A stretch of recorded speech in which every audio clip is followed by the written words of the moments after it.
জামাত ইসলাম ষড়যন্ত্র করে ক্ষমতায় এসে সেই সুন্নিয়াতকে বদলিয়ে দিয়ে এখন এই দেশের সালাফি এবং এই দেশে ওহাবি মতবাদ প্রচার করতে চায়।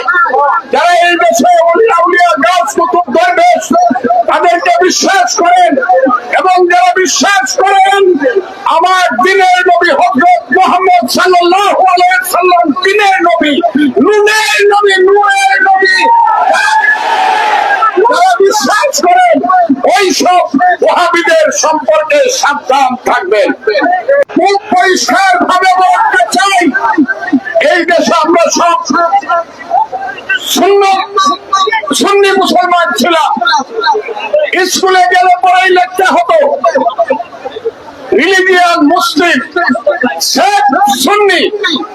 সেইটা আজকে জামাত ইসলাম ষড়যন্ত্র করে ক্ষমতায় এসে সেই সুন্নিয়াতকে বদলিয়ে দিয়ে এখন এই দেশের সালাফি এবং এই দেশে ওহাবি মতবাদ প্রচার করতে চায়।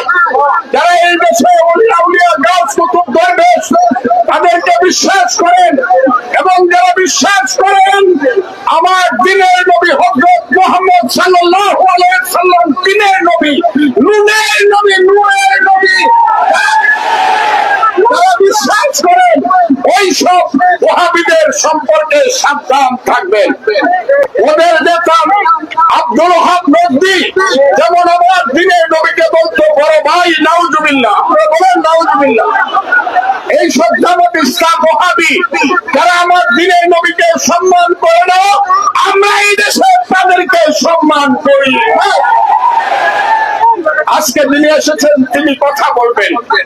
ইসলামের যারা শুধু জাহেরি বিশ্বাস করেন, বাতিনি বিশ্বাস যারা করেন না, তারা সবটা জানেন না।